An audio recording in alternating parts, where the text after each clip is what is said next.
Vamos, então vamos lá. Pergunta número 1. Qual a diferença entre individualidade e individualismo? E como equilibrá-la em meio a um relacionamento amoroso? Uma pergunta mais filosófica, eu diria, né, Lu? É, eu E gosto, eu acho importante. também. E aí eu fui pesquisar o que que era individualidade, né? E individualidade, então, é definida como o conjunto de atributos que distingue uma pessoa. Então, quer dizer que são os atributos que fazem da gente nós mesmos, né? Então, são a nossa personalidade, os nossos desejos,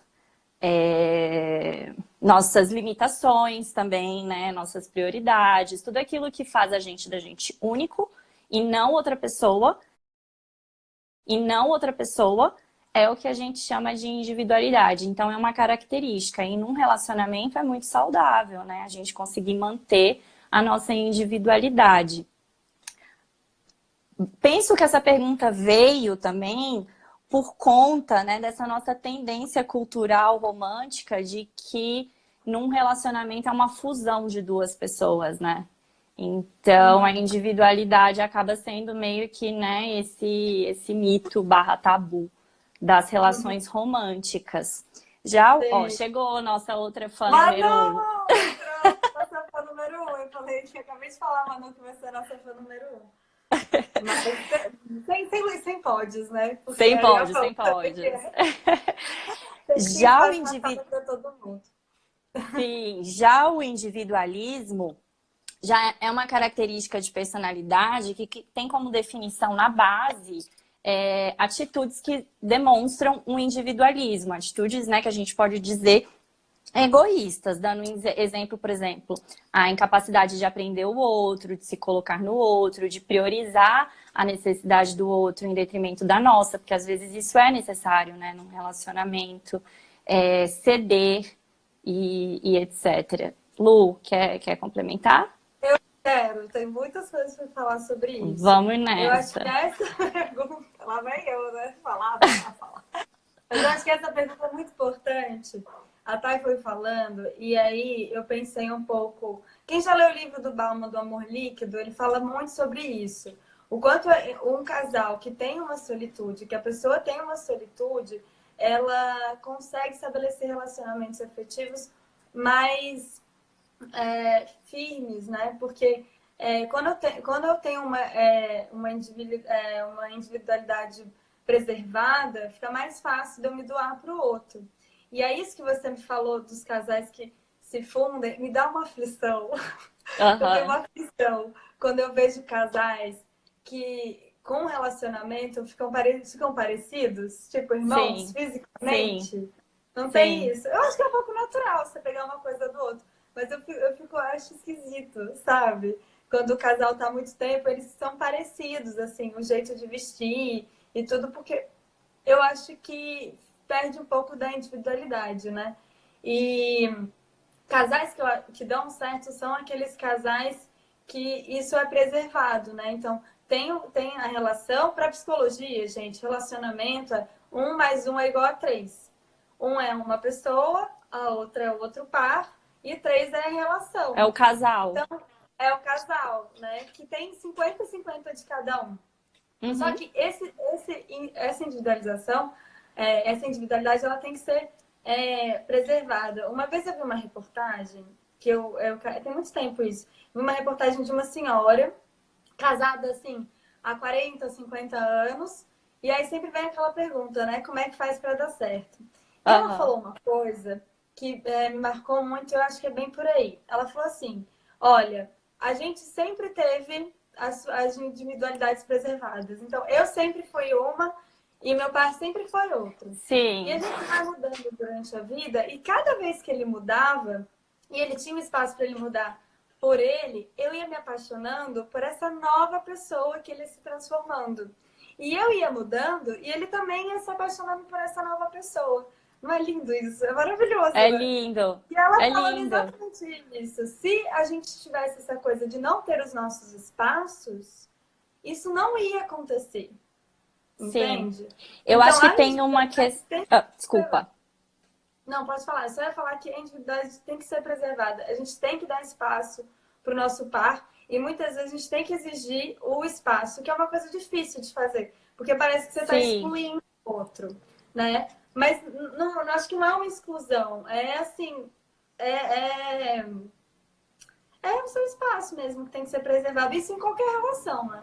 Não só em sim, relação afetiva, mas amizade, sim. família. E eu acho que a variável que está por trás disso, em conseguir manter a sua individualidade, tem muito a ver também com uma segurança, né? Pessoas que estão mais seguras, elas conseguem preservar mais a individualidade delas. Pensando naquele conceito lá do início, que a gente falou, que individualidade são os atributos que te fazem pessoa, né? Isso tem tudo a ver com a É, segurança, porque se você é seguro com você mesmo, você continua fiel, né, à sua essência, a quem você é, à exato. sua verdade, etc. A gente, alguns comentários aqui, já apareceram duas pessoas falando que pessoas já falaram que ela e o parceiro ou parceira são parecidos. E outra que Aham, difícil retomar sua individualidade quando já foi bastante perdida, né? Sim, sim, até sim. porque tem a ver com isso, com a segurança. E Lu, eu imagino que você também veja isso no consultório, quando as pessoas saem de um relacionamento e chegam, né, no consultório muito destruídas, assim, uma fala recorrente é: eu me perdi, eu quero voltar a ser quem eu era. E isso é uma perda Sim. da individualidade, né, nos É, relacionamentos. E aí vai passando um tempo de tratamento, uma forma da gente ver a evolução é quando elas começam a falar: nossa, eu nem lembrava que eu era assim. Eu nem aham, lembrava que eu gostava disso, disso e daquilo. sim, Né? Nem lembrava sim. que eu gostava de mim. Então, eu acho que essa é uma medida ótima, assim, para uma variável num relacionamento, é a manutenção da individualidade, das individualidades, né? É desenvolver a solitude estando no relacionamento. De ter um momento de, não, peraí, agora eu vou fazer minhas coisas sozinho, né? Isso é muito importante. A pessoa falou que é parecida com o relacionamento, eu também sou parecida Com o com o meu par. namorado. Eu sou, Aham. mas quando eu falo dessa aflição, é quando não se tem esse espaço de saber o que é meu, o que é o seu. Outro dia eu tava separando minhas roupas para doar. E aí ele virou e falou assim: você não vai doar essa? Eu não gosto tanto dessa, de uma roupa minha. Falei, dá licença, quem tem que gostar da roupa sou eu ou não. Não é você. Aham. Né? Então, assim, eu decido das roupas que eu vou doar. Aí ele ficou rindo sem graça, assim. Mas é isso, Sim. né? Porque às vezes você cai nessa. Ai, você não gosta? Então eu não vou usar essa roupa que você não gosta. Não, mas peraí, eu gosto dessa roupa. Você não tem que Aham. gostar. Entende? Parece Aham. que é um exemplo besta, né? Mas é por aí que a individualidade, gente, é muito no detalhe. Psicologia no geral, né, tá? E quando a gente trabalha psicoterapia, as pessoas estão rindo. Estão rindo. Da psicoterapia é no pequeno, gente. Então, a individualidade também é no pequeno. É de, ai, vamos dividir uma sobremesa no restaurante, né? Ai, eu quero a sobremesa de banana. Ai, eu quero a de chocolate. Cara, então vamos cada um pedir as que quer, entende? Ou então, né? Não Sim. precisa comprar as duas, se sobrar lá vai pra casa, depois você tem outra sobremesa. Porque é nesse detalhezinho que eu acho que a gente vai perdendo a individualidade. Entende? Sim, Ou eu ter um acho que espaço muito claro em comum de divisão, né? Ah, eu gosto de ir pra montanha, eu gosto de ir pra praia, a pergunta da primeira sauna. Tá, então tá. Então uma viagem a gente vai pra uma montanha, outra viagem a gente vai pra praia, né? Não aham. pode... Tem que ter o espaço dos dois. Ou então assim, você vai com seus amigos pra montanha e eu vou com meus amigos pra praia. Não sei, mas essas coisas pequenininhas que tem a ver com a individualidade, que parecem bobas, mas na rotina é aí que a gente vai se perdendo. E aí é um caminho de volta para resgatar, porque como é pequenininho, para voltar e resgatar, vai ser aos poucos também, né? Enfim. Sim. Então, acho que o equilíbrio é esse, é deixar o espaço, né? Porque a pergunta é como equilibrar, né? Sim. Sim. Sim. Acho que respondemos um pouco, né? Se Vamos. você comentar mais alguma coisa aí, tiver um exemplo, pode falando que depois a gente volta. Mas Acho pode falar. que seus exemplos foram ótimos. O que fazer quando sinto que perdi o freio e estou descendo aquela ladeira de demandas de forma descontrolada. Sinto necessidade de meditar, mas falta iniciativa e disciplina. Tenho feito o possível para me exercitar, mas tenho dificuldades para dormir bem. Vendo tanta gente dizer que está entediada em casa, dá vontade de largar tudo e me jogar no sofá. Mas mesmo assim não consigo, pois ladeira é muito longa. Eu acho que tem várias perguntas aqui, né, Lu? Primeiro aqui, o que fazer quando sinto que perdi o freio e estou descendo aquela ladeira de demandas de forma descontrolada? Bom, é parar, né? Aí eu acho que ela fala da meditação como uma estratégia de enfrentar essa parada, né? Agora, como parar? Né? Tem muitas estratégias para lidar com a ansiedade e parar, né? Uma estratégia que parece bem besta, vou falar aqui para vocês, mas que eu uso muito no consultório, é ir para o raciocínio lógico. Então, quando eu estou entendendo que essa ladeira é talvez uma crise de ansiedade, que você fica pensando um monte de coisa, né? Então, o fluxo de pensamentos fica intenso. A primeira coisa que a gente tem que fazer é ir para o raciocínio lógico. Porque quando a gente usa o raciocínio lógico, o nosso cérebro não consegue pensar em outra coisa. Então, para quebrar o fluxo de pensamento, conta de trás para frente, pulando 3 em 3, conta o número de... Se tem um prédio na sua frente, né, na sua vista, começa a contar o número de janelinhas, porque aí você corta esse fluxo, né? Então, faz esse exercício aí. Usa o raciocínio lógico e tenta pensar em uma coisa ao mesmo tempo. Não dá. Agora, depois que eu cortei o fluxo, o que, que a gente faz, né? Porque aí você pode voltar, né? Você pode, contei de trás pra frente, naquele momento parei. Tá, me acalmei um pouco, mas já eu volto de novo, né? Engato de novo. Né? Sim. Como ela está falando aqui de uma ladeira de demandas e depois ela fala aqui de uma questão de iniciativa e disciplina, tem feito o possível para se exercitar, dificuldade para dormir bem, tem um monte de coisa aqui. Então, assim, primeiro, calma. Ninguém está fazendo tudo. Ninguém está meditando e dormindo bem e fazendo todas as demandas. E que mais aqui? Tendo iniciativa e disciplina, porque a gente está num momento muito atípico.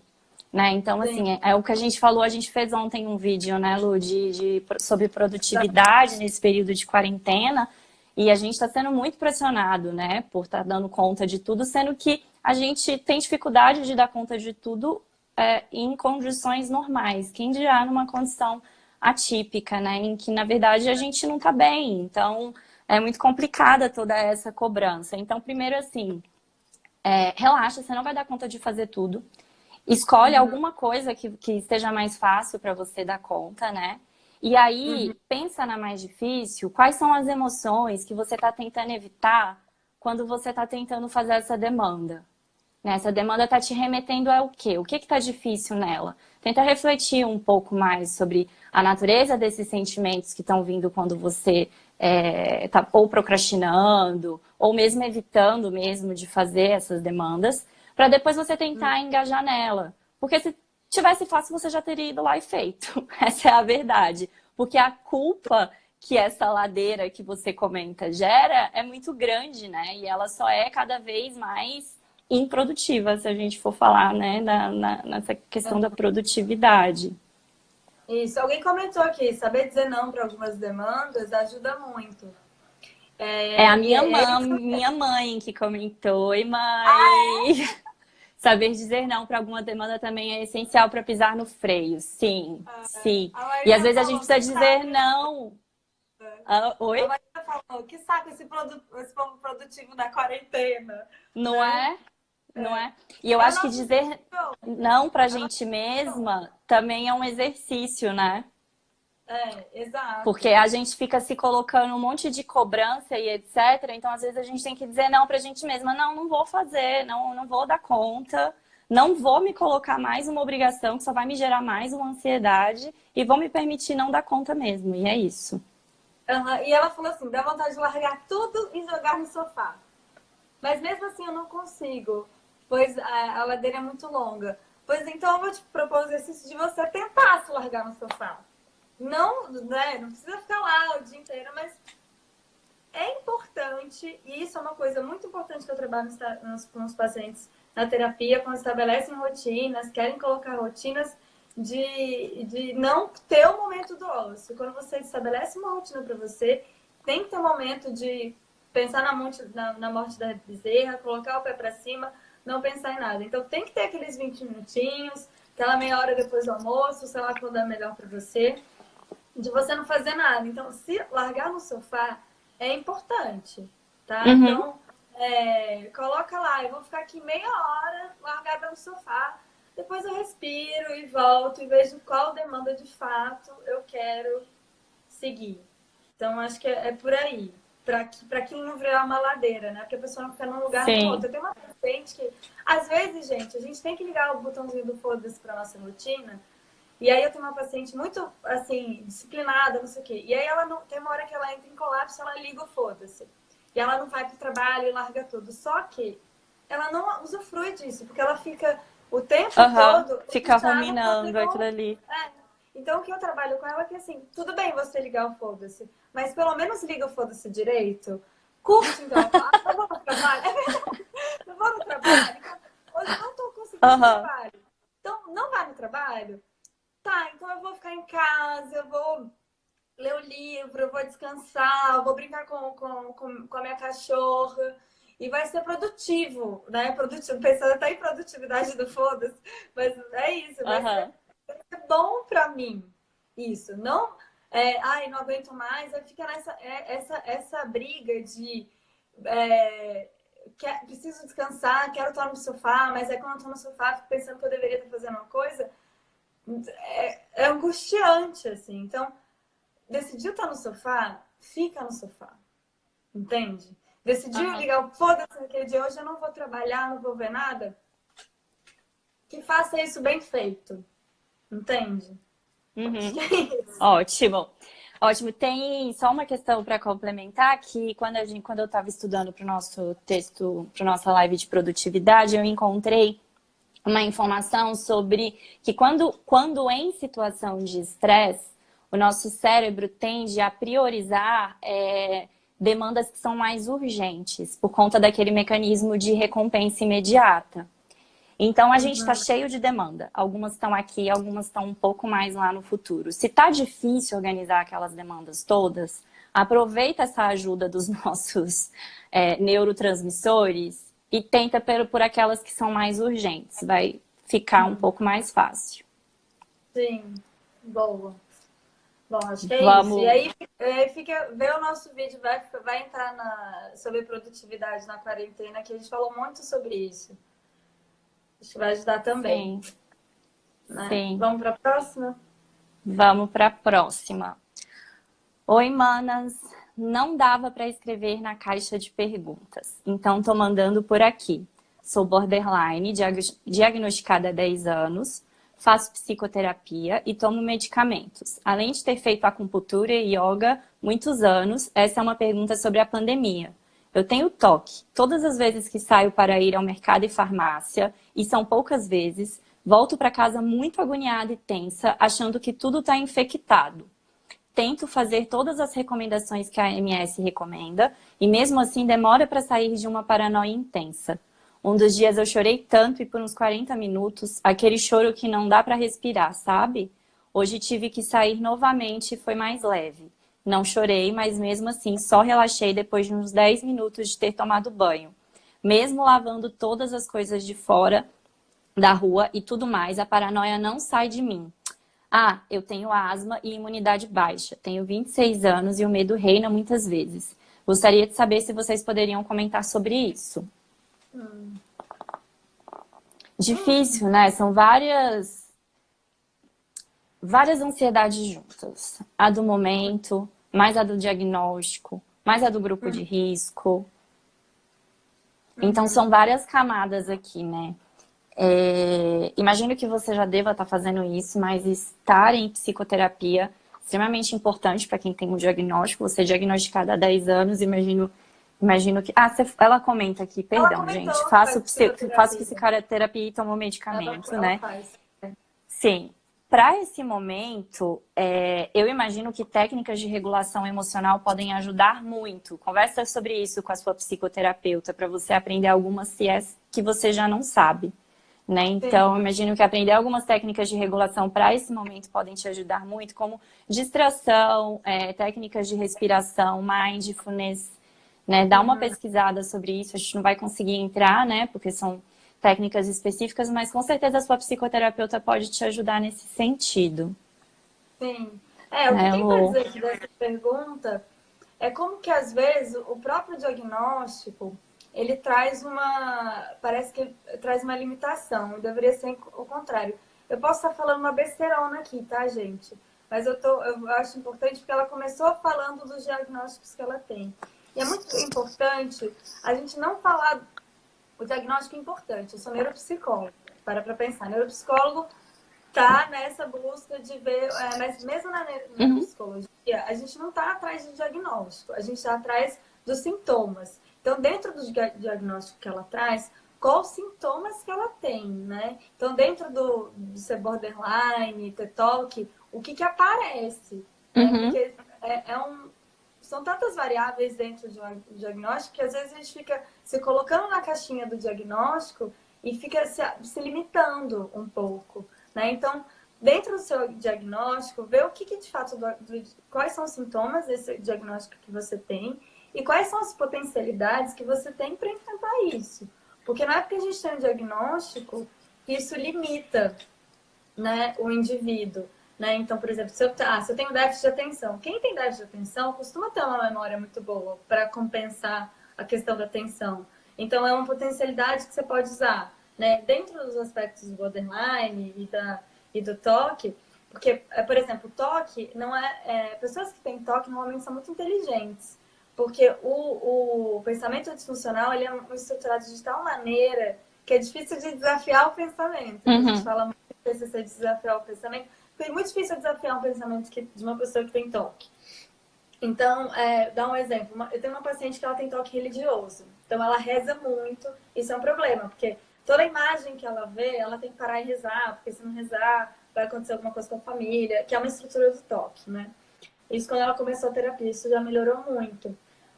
Eu não fui contra o pensamento. O pensamento dela do TOC, de que as coisas estão infectadas, não tá errado, tá todo mundo falando sobre isso. Entende? Então dá pra falar pra ela, você tá viajando. Sim. Não é disfuncional, né? Ele é real. Existe o risco, de fato. Existe o risco de fato. Né? Ainda mais ela falando que é asmática, que não sei o quê. Então, o que ela pode fazer para enfrentar isso? Será que ela tem que evitar mesmo de sair? Dá para pedir para alguém fazer as compras, mas mesmo assim não é garantido? E a outra coisa que você falou que é legal. Quem pegou e como que está enfrentando isso, né?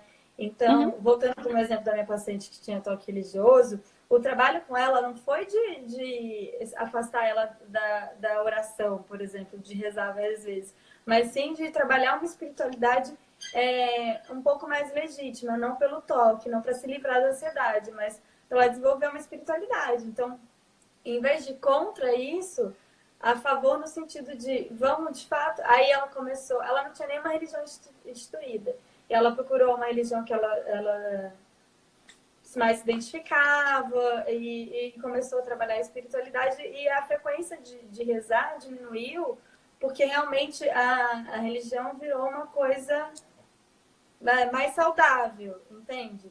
Então, o que dá pra falar pra ela... Deixou de ser um ritual disfuncional apenas. Para ter uma função na vida dela. Mais adaptativa, porque a religião estava desadaptativa, né? Então, aqui, o caso da higienização tem que ser um pouco mais adaptativo, né? E aí você falou bem, se você tem uma psicóloga que te acompanha, leva essa questão para o seu contexto, né, de psicoterapia, e muito nessa manutenção das emoções, assim. Sim. Essa questão de... Muito importante que você tente, toda vez que, quando tá vindo, você sentir que tá vindo esse pânico, né? Porque eu acho que você não descreveu como um pânico, mas você fala uma situação parecida, né? Do choro. tenta trazer um pouco dados de realidade. De pessoas que de fato contraíram o coronavírus. Qual que é de fato o risco, né, disso desenvolver para sintomas que são mais graves? Porque no fundo esse é o seu medo, né? O risco Sim, da contaminação é o risco que se desenvolva para algo mais grave, né? Então, conversa com pessoas, tenta buscar nas informações, porque a gente está sendo bombardeado de informações, informações de pessoas que contraíram e que está tudo bem. Então, também tenta se blindar um pouco de notícia, tenta se blindar um pouco de informação. Não é legal para você que está passando por esse momento, né? E com tanto medo, ficar tendo acesso às informações o tempo inteiro. Estipula um momento do seu dia para você ter acesso às informações, porque elas são importantes. E de fontes confiáveis, como você disse, a OMS. Você não precisa ler notícia de jornal que vai te contar os casos terríveis que estão acontecendo, né? Do WhatsApp, do grupo de família, do Sim, WhatsApp. exatamente. Não Evita. Não Né? lê a informação do grupo do WhatsApp. De verdade. Que é isso, espero que tenha ajudado. Uma situação bem difícil mesmo. Bem né? difícil. Bem difícil e sem muita... Não vai melhorar agora. Né?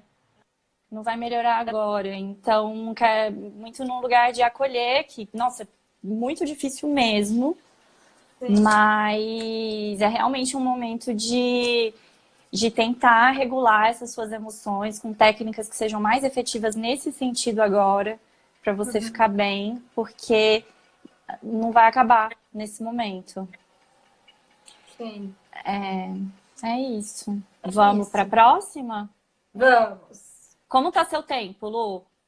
Eu tenho mais 5 minutinhos. Talvez eu saia antes, viu, gente? Só vou responder a próxima e vou sair. Eu tenho... Tá, você responde primeiro, então.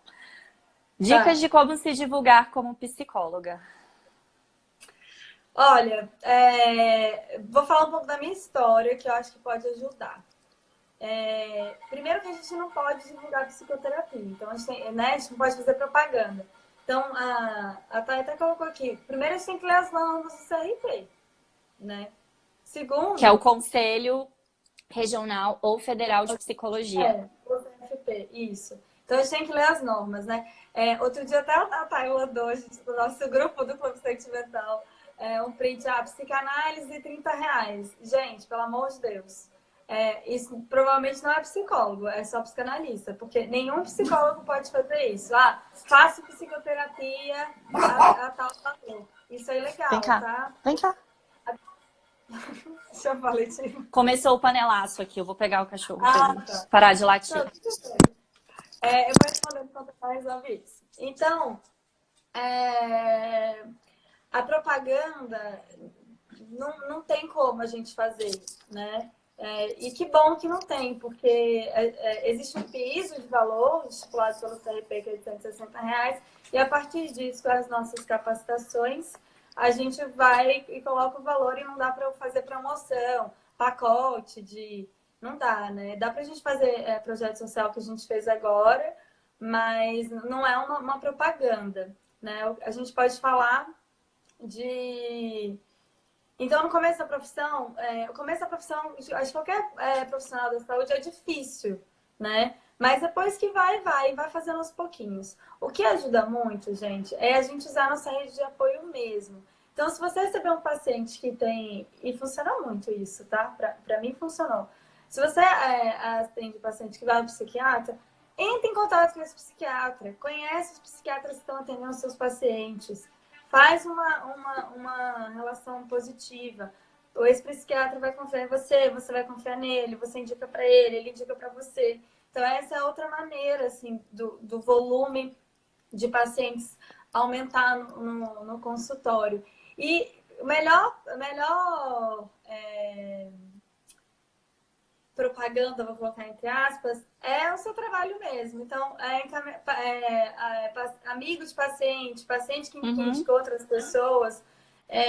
Então, faz seu trabalho direitinho, né? Que eu acho que todo mundo que fez psicologia, estudou lá 5 anos, fez especialização, todo mundo é bem empenhado, né? No geral. Então, faz o seu, que o volume vai vindo mesmo.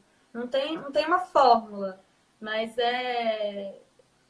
tem uma hora que o consultório vira e fica estável mesmo. E eu nunca, essa minha experiência, desde que eu abri o consultório, eu nunca diminuí o volume de pacientes e meu salário nunca diminuiu, assim. Às vezes tem um valor que eu sei que é fixo e tem um valor que eu sei que vai oscilar mesmo, mas o valor grosso ali nunca, sempre foi uma linha progressiva e nunca fiz propaganda, né? Sempre tive contato com os psiquiatras, com os outros profissionais nutricionistas, se o paciente tem problema com alimentação é super importante, fonoaudiólogo. Então é assim que a gente vai se estabelecendo mesmo na profissão. O que você acha, Thay? Sim, acho que tudo que você falou é importantíssimo. Eu tenho algumas dicas também que se cadastra em plataformas de psicólogos para atendimento. Existem algumas plataformas, teve uma até que você que me indicou, né, Lu? O Vitude, que são plataformas que quando as pessoas vão pesquisar, quando elas não têm referência, né, de alguém que possa indicar, e aí elas vão procurar na internet, essas plataformas já fazem um trabalho de te direcionar, seja por geolocalização, seja por alguma temática que você está pesquisando. Então, esteja cadastrado, né? Esteja online, que é mais fácil das pessoas te encontrarem.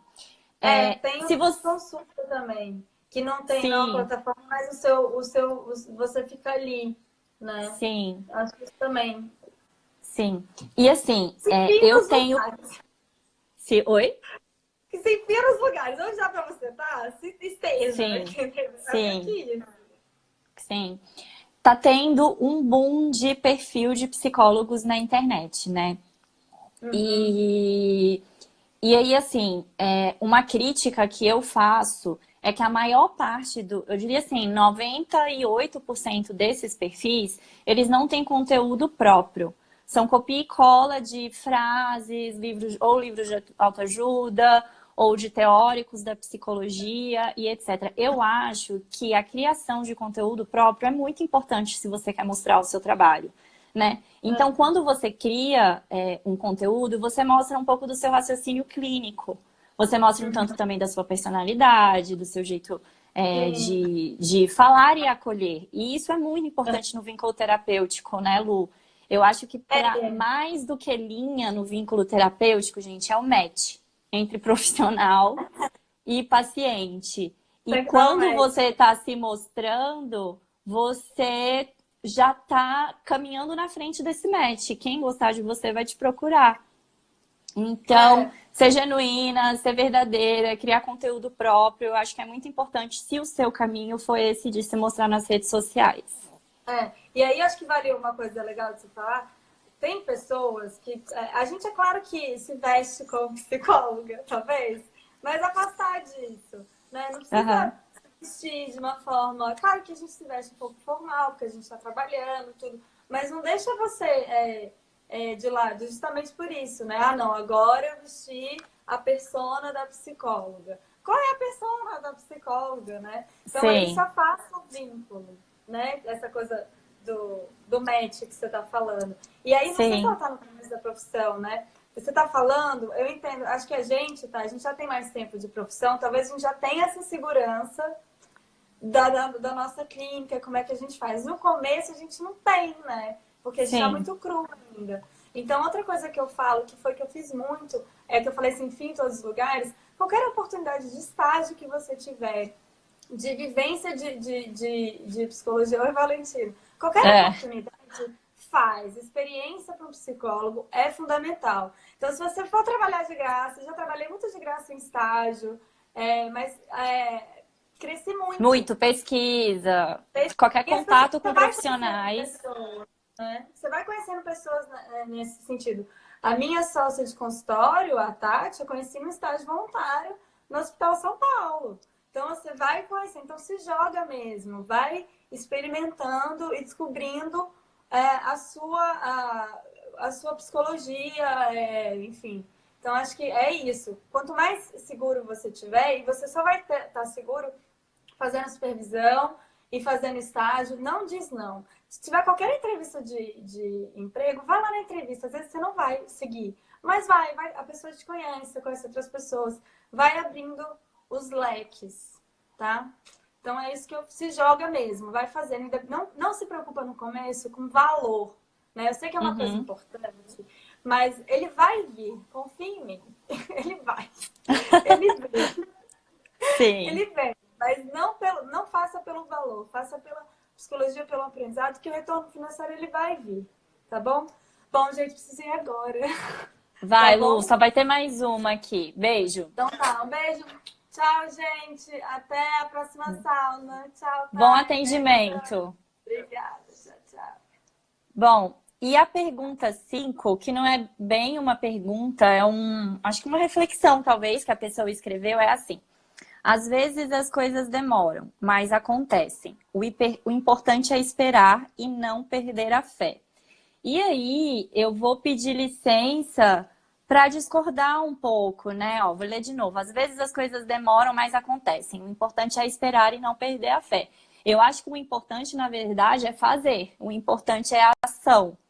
A fé a gente pode pensar como uma persistência no caminho, e aí sim, acho que a gente tem acordo, mas sentar e esperar não costuma dar certo não, né, gente? E aí eu acho que também essa primeira parte da fala, de às vezes as coisas demoram, mas acontecem, podem trazer uma reflexão para o nosso trabalho de autoconhecimento, né? A gente começa um trabalho de autoconhecimento, às vezes com muita pressa de chegar lá na frente e tá naquele ideal de pessoa que a gente procura.